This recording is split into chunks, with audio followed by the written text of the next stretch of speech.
As the evening settles in, let's travel back in time to a windswept plateau where the air is thin. The wind bites like a yak with trust issues, and butter is more than something you spread on toast. It's sacred, sculpted, and strangely elegant. You trudge up the stony path toward a Tibetan monastery, perched on the edge of a frosted cliff, the kind of place so high above sea level that your ears pop just from thinking about it. The sky here is a color you can't name, somewhere between deep sapphire and pure silence. The cold, though? Oh, you'll know its name. It's called "You Probably Won't Survive This" if you packed for a spring hike. Your nose goes numb first. Then your toes begin to question your life choices. You pull your robes tighter around you. Not because you're a monk, you're not, but because the wind has no manners. And yet, through this punishing chill, you smell something oddly creamy. Yes, butter, but not melting. This is the high Himalayas. Here, butter freezes like ambition on a Monday morning. So, before you get comfortable, take a moment to like the video and subscribe, but only if you genuinely enjoy what I do here. Let the evening hush surround you. Find your calm, and together we'll step softly into the story ahead. You step through an arched doorway where the air stills, and suddenly the world turns warm. Not physically, of course, but in tone. The flicker of butter lamps casts dancing shadows over walls stained with centuries of incense. You're in the butter sculpture room now, and if that sounds like a dream you once had while craving toast, you're not far off. Here, butter isn't food. It's offering. It's art. It's devotion, ritual, and often pure stubbornness. Because sculpting anything from yak butter is a masochistic choice that requires two things: spiritual discipline and very, very cold hands. A young monk, no older than 20, stands beside a low workbench dusted with barley flour. His fingers move delicately, as if shaping clouds. The butter in his hands has been kneaded with pigment: reds from saffron and mineral ochres, blues from lapis, greens from crushed malachite. The result is a lump of saturated frozen potential. He presses and pinches, and somehow, from this humble dairy block, a lotus begins to bloom. You inch closer. The details are astonishing. Petals layered like pastry, each leaf curling with such care that your brain forgets it's made of something destined to melt in a sunbeam. This is sampa butter, yak milk churned, refined, and chilled to just the right consistency. Too warm, and it slumps like forgotten cake icing. Too cold, and it fractures like your confidence during karaoke. The monks find a middle ground. Always, it's still dark outside. This is the hour they sculpt, before sunrise. Not because it's poetic, but because even in these mountains, the butter will begin to sweat once the day comes alive. So, they work by oil lamp and breath mist, bundled in wool and focus.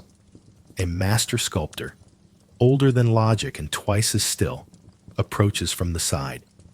His beard is a frosted waterfall. His hands, surprisingly pink, from years of frostbite flirtation. He looks at the novice's lotus and gives a single approving grunt, the Tibetan equivalent of a standing ovation. You whisper a question, because that's what one does here. Why butter? He shrugs, then says, "It melts. So do we." Which is either deeply profound or deeply sleepy. Possibly both. Mainstream historians will tell you this tradition likely originated sometime around the 1400s, flourishing alongside the rise of the Gelug school of Tibetan Buddhism. Sculpted butter offerings, known as torma, were, and still are, presented to deities, spirits, and protectors, not because the gods are lactose intolerant, but because impermanence is part of the spiritual message.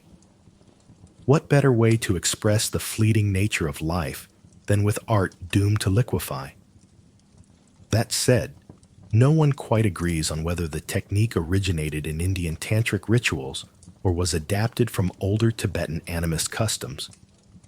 Historians still argue whether the earliest torma were meant to depict divine forms or simply served as symbolic food for wandering spirits. But here's a more curious tidbit. Some butter sculptors whisper that a successful piece isn't just shaped by hand, but also by mantra. That chanting quietly while sculpting helps bind the image to its intended meaning. There's no way to prove this, of course, unless you're fluent in Sanskrit, Dari, and metaphysics. You take a moment to look around. Butter dragons with turmeric-tinted scales curl around frozen flowers. A miniature stupa glows faintly, carved so finely that even its spire has butter balustrades. And in one shadowy alcove, there's what appears to be a butter caterpillar wearing a crown. You don't ask. Some things are best left ungoogled. A whisper from the corner. You want to try? A ball of chilled butter is handed to you. It's cold enough to cause mild identity confusion. Your fingers refuse to move. The novice monk chuckles softly and gestures for you to press it slowly, evenly. You try. The result looks less like a lotus and more like a squash dumpling having an existential crisis. Still, the old master smiles. Good first try, he lies. Your hands are sticky. Your back aches from the hunched position. But your mind? Surprisingly clear. Something about the quiet repetition, the steady breath, the frozen medium. All of it conspires to slow the clock. Outside, the first light of dawn peeks over the jagged peaks. Already, the butter begins to lose its stiffness. Sculptures will be moved soon, carefully carted to chillier rooms or offered in rituals. But for now, in this sliver of fragile stillness, the butter holds. And so do you. You follow the old master through a dim corridor lit by flickering lamps, each flame sheltered behind tinted glass. The butter scent lingers, richer now, with hints of barley flour and sandalwood. Your fingers are still slightly greasy. Welcome to monastic life, part spiritual journey, part eternal kitchen cleanup. The corridor widens into a vaulted chamber where butter sculptures rest like holy relics. They're arranged along low platforms, glowing under the soft breath of yak oil lanterns. Some are elaborate deities with dozens of arms and flowing sashes. Others are mythical beasts, frozen mid-roar, as if daring the cold to stop them. You pause before one towering piece, perhaps 4 feet tall, where a bodhisattva stands atop a swirling butter cloud, surrounded by winged lions and serpentine fish. The detail is almost offensive. You squint. Yes, even the fish have tiny butter scales. It's here that the monks begin to explain the meaning behind what they call tisepdro, or ceremonial butter art. These aren't idle crafts or decorative centerpieces. They are manifestations of prayer, symbolic offerings that channel compassion, wisdom, and sometimes wrathful protection into 3-dimensional forms. That furious, yak-headed deity, he's not angry at you. He's scaring off bad karma. Probably. The sculptures are temporary, of course. No one builds butter for eternity. But the process, the hours, the breath, the patience, that's the point. Each sculpture is, in essence, a whispered prayer with sculpted elbows. A young monk with an encyclopedic tone and a suspicious fondness for dramatic pauses guides you through the stories behind several key figures. One deity, Palden Lamo, rides a blue mule across a sea of blood. Her butter depiction is toned down, thankfully, more fierce ante than demonic war goddess. Another sculpture shows Avalokiteshvara, the bodhisattva of compassion, with 11 butter-carved heads and 1,000 hands. Each of Avalokiteshvara's hands holds something symbolic: a lotus, a wheel, a mirror, even what appears to be a tiny butter parasol. You ask softly how they manage such detail. The answer is simple: tiny tools, chilled rooms, and an abundance of extremely focused time. Butter sticks are shaped using wooden paddles, carved metal picks, and fingers so numb they could probably defuse a bomb by accident. There's also the science of it. Yes, even in monasteries, physics is lurking. The monks carefully monitor the temperature and humidity. Some chill their butter for days in stone cellars before it's sculptable. Others knead it until it reaches what they call the breathing point, a mystical sounding but very real balance between firmness and pliability. Get it wrong, and your wrathful deity ends up looking like a melted candle holding a broom. Monks have even developed a crude but effective butter thermometer over the centuries, consisting of nothing more than a chilled copper rod and a bit of intuition.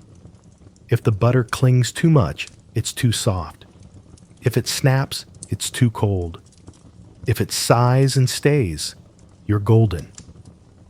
The room darkens momentarily as clouds drift across the skylight. You notice a small alcove tucked behind one of the larger platforms. Inside is a pile of discarded butter limbs, broken petals, snapped fishtails, an unfortunate butter monk missing his nose. "Scrap bin," your guide says, with a straight face. Even butter gods, it seems, have bad days. Here's something else you might not expect. Butter art wasn't always limited to monasteries. In some highland villages, local artisans, often lay people, contributed their own sculptures for community festivals. There are even reports of butter duels, where rival artisans tried to outdo each other with increasingly elaborate scenes, like entire celestial battles rendered in dairy. Did that really happen? Well, historians still argue. Some believe those competitions were formalized events. Others think it was just exaggerated village gossip passed around during tea breaks. But one apocryphal tale remains persistent: the story of the melted king. Legend has it that a local chieftain once demanded his likeness be sculpted in butter and displayed on the monastery altar. The artist complied, but a particularly warm wind swept through that night, and by morning the king had slumped into what was politely described as an impressionist reinterpretation. He was not amused. The butter artist fled, became a monk, and apparently took a vow of silence that lasted 30 years. Either that, or he just really hated explaining himself. Butter art also has rules, sometimes spiritual, sometimes suspiciously bureaucratic. One cannot, for example, use salted butter. Salt is impure in certain tantric contexts, and more practically, it messes with texture. Only clarified yak butter is acceptable, often strained multiple times through linen and cooled until it's dense enough to slice but soft enough to shape.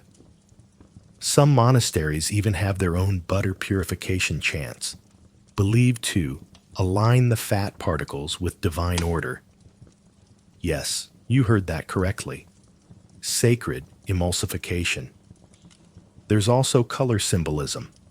Red symbolizes power and sacred fire. Blue means wisdom, especially when used to depict the hair of divine beings. Green is action and accomplishment. White is purity, often used for offerings to peaceful deities. And yellow usually represents wealth or grounded compassion. Of course, it all starts off whitish. The pigments are mixed painstakingly, often by older monks who'd rather chant than sculpt. One such elder, his face a series of deeply affectionate wrinkles, leans in and shows you a wooden case. Inside are dozens of tiny clay pots filled with powdered minerals. "These are from my teacher's teacher," he murmurs, as if handing you a secret recipe box. You ask if you can smell them. He nods. Saffron, cedar, chalk, something metallic, something old. He picks up a brush no wider than a cat's whisker and begins painting delicate blue onto a butter sash. His hands don't tremble. Your legs, however, are beginning to. The floor is made of stone. There are no cushions. You suspect enlightenment involves numb limbs. A final note from your guide. Some modern monasteries have tried using synthetic butter substitutes, vegetable oils, or margarine-like pastes. The results have been mixed. "No spirit," one monk says with a grimace. Also, pigeons don't like the taste. Apparently, local birds play an unspoken role in judging post-festival sculptures. If they peck at your deity first, you're either blessed or just made it extra buttery. The sun is higher now, and the room is warming slightly. You hear a collective shifting, a monkly murmur. The butter must be moved before it begins to lose its form. Sacred impermanence waits for no one, and neither do the pigeons. The midday sky glints like steel as you step outside, blinking into the crisp light. The monastery courtyard has transformed. What was a silent square of stone and snow just hours ago is now a butter bazaar of sorts, alive with soft chants, murmured prayers, and a faintly greasy sparkle. You're in the heart of the Butter Lamp Festival, or Chunga Tripa as the locals call it, a yearly event that smells like heaven to a yak and like dairy-induced deja vu to everyone else. Butter sculptures, some massive, some palm-sized, line the paths like a sacred obstacle course. Butter temples, butter trees, butter chariots pulled by butter tigers. The sheer scale is absurd, and yet it works somehow. Nothing here looks mass-produced. Everything feels both delicate and eternal. You glance down. Even the dust glows with a buttery hue. You follow a winding path, led by a child monk who may or may not be the unofficial tour guide. He doesn't say much, but points with purpose. He leads you past a towering panel, easily 2 stories tall, etched with butter reliefs of the Buddha's life.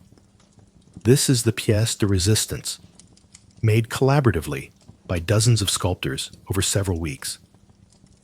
Imagine an illuminated manuscript, but rendered in dairy fat and chilled by mountain air. From a distance, it gleams like stained glass. Up close, it's like walking through a half-set dream. The crowds shuffle past slowly. Families, elders, nomads with sun-leathered faces. Each person lights a butter lamp, small bronze cups filled with more yak butter, fitted with thick cotton wicks, and places it in a niche or before a sculpture. The flicker is hypnotic. One old woman hums a mantra while adjusting the flame, then nods to herself as if confirming a private prayer just cleared customs. You ask someone what the lamps are for. A nearby monk replies, "To dispel inner darkness." Then he adds, "Also, it keeps our fingers warm." Throughout the festival, you hear chanting drifting from the upper balconies, deep, rhythmic, layered like snowfall. The air smells of toasted barley, incense, and of course, butter. So much butter. You start to wonder what the monks do with it all afterward. You ask. The reply? Some of it is offered, some of it melts, and the rest, Well, the birds. Speaking of birds, here's a moment you weren't prepared for. A cluster of pigeons lands near a butter peacock sculpture. The monks pause. You're about to witness a sacred form of informal judging.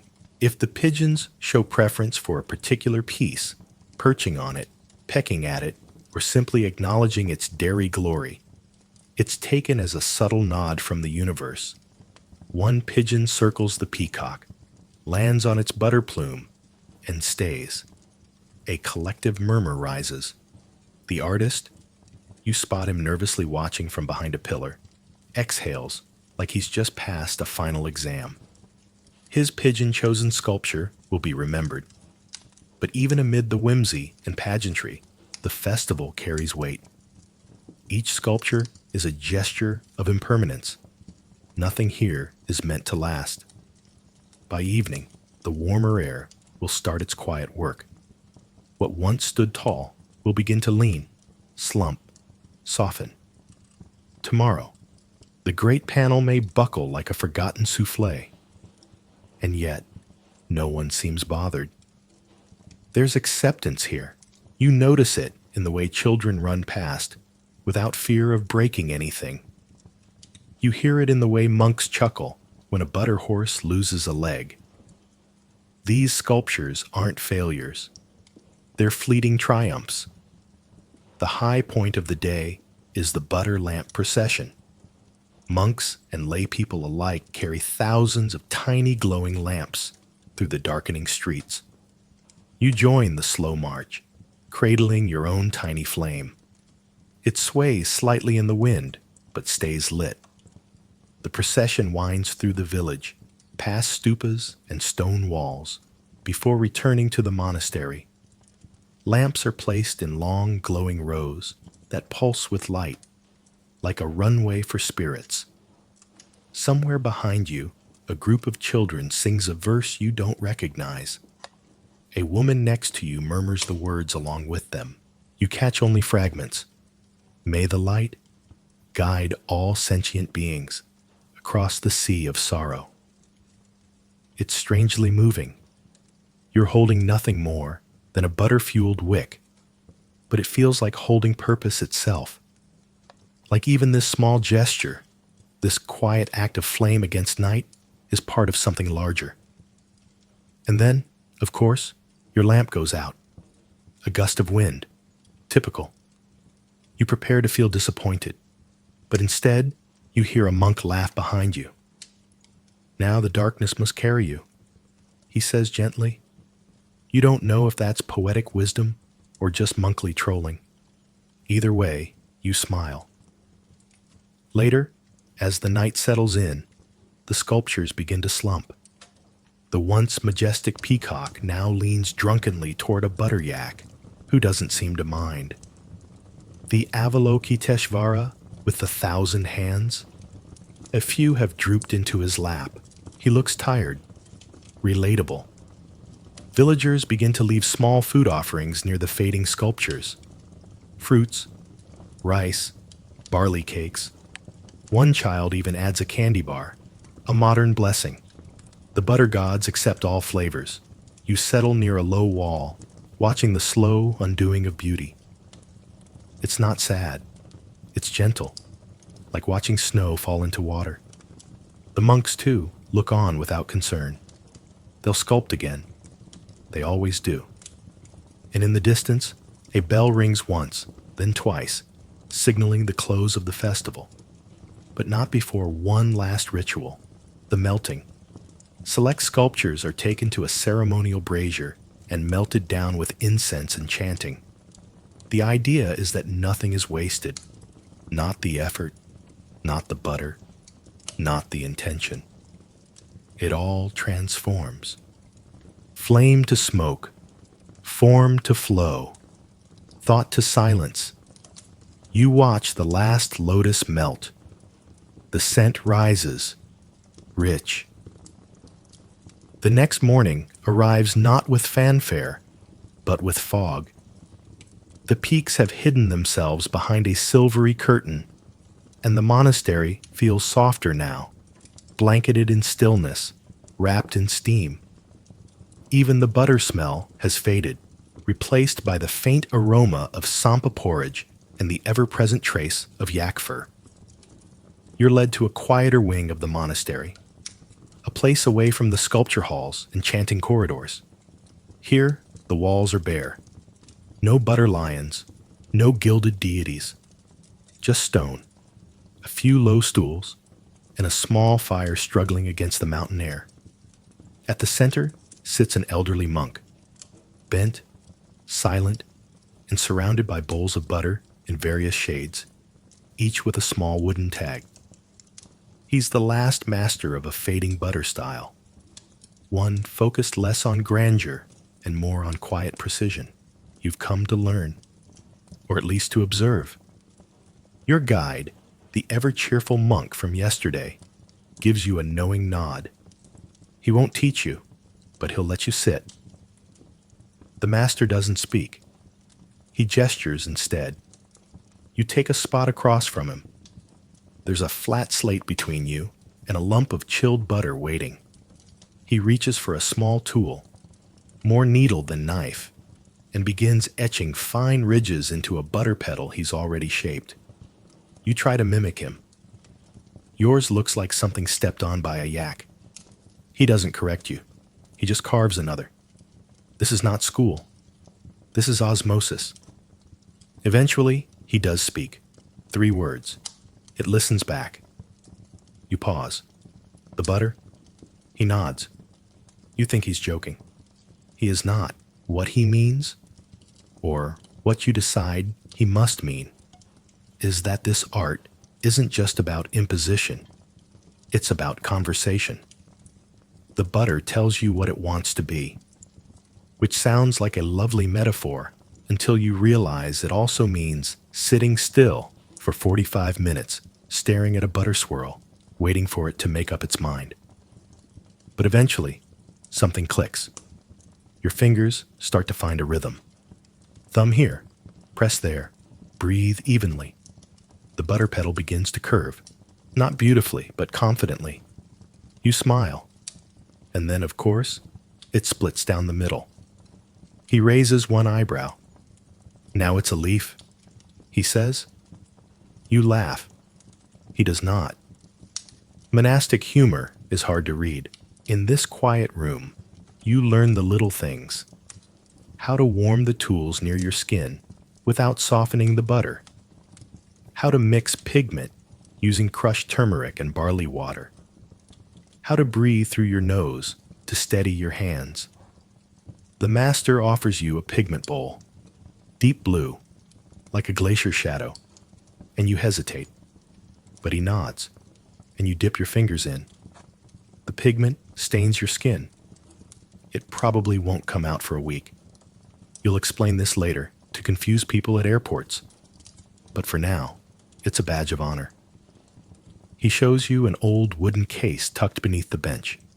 Inside are tiny sculptures, no bigger than dice.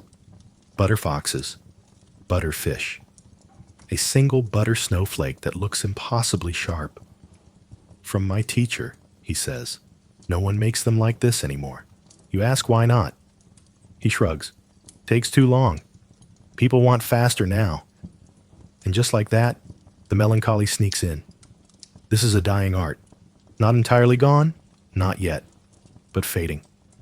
Only a few monasteries still keep it alive. Tourism, technology, time. They've all crept in like warm air. There are preservationists, of course, cultural ministries, documentary crews, the occasional well-meaning grad student with a camera and a grant. But the tradition is slippery, literally and metaphorically. The master points to your lopsided butter flower. Yours melts too. You nod. They all do. He smiles this time. Finally, historians still argue whether butter sculpture is art, ritual, or something in between. Some believe it belongs to the realm of religious theater, a visual aid for those who cannot read scriptures. Others insist it's purely devotional, a form of merit-making with no concern for aesthetics. And then there are those who say it's neither, that it's an unclassifiable blend of folk belief, seasonal necessity, and stubborn artistry. Whatever it is, it's vanishing, but maybe not completely. In recent years, a few Tibetan artists, both in-country and in diaspora, have begun experimenting with butter as contemporary art. Exhibitions in Lhasa, Kathmandu, even Paris, butter skyscrapers, butter deities with headphones, butter sculptures frozen inside glass boxes under air-conditioned lights. Some monks approve, others do not. One was overheard saying, "If they start using margarine, I'm leaving Earth." Still, revival is a funny thing. Sometimes it's loud and public. Sometimes it's quiet. Sometimes it looks like two people in a cold room, pressing petals into a slab of slate. You help pack up the pigment bowls. The master wraps the tools in cloth. No formal farewell, just a nod. You'll remember him every time you see blue under your nails. Outside, the fog has lifted. The mountains have returned, towering and indifferent. You head back to the sculpture hall, now mostly empty. Just a few wilting forms remain. Melted gods, sagging dragons, a cluster of what might once have been butter grapes. And yet, it doesn't feel sad. You think of what the old master said, it listens back, and you imagine the butter quietly whispering, "I was never meant to last, but I was meant to be." Now the mountains begin to fade into dusk again, and the last of the lamps flicker gently in the windows of the monastery. The chants have quieted, and even the birds seem too full of sacred fat to bother flapping much. You feel your breath slow, drawn by the stillness all around you, and maybe, just maybe, by the ghost of butter still clinging to your fingertips. Let your mind drift now, soft and loose, like a flower petal settling on water. Picture the sculptures again, not in their grand form, but as they begin to melt, gently, silently, without protest. The sharp edges soften, the colors blur into one another. What was once a fierce protector or a divine lion becomes a puddle of intention, warmth, and memory. Nothing wasted, nothing broken, just changed. You breathe in the cool mountain air one last time. You taste it on your tongue, snow, smoke, and something like sweetness. A blessing, perhaps, or butter. They're the same here. And now, you lie back, whether in bed, on a couch, or just in your mind, and let the calm soak in. Let your thoughts move like monks at dawn, slow, purposeful, and without hurry. Let the story melt around you like those sculptures, leaving behind only warmth and wonder and a strange, sleepy smile.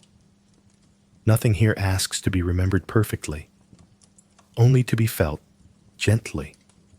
So rest. Close your eyes, and when you dream, may it be of petals carved from butter.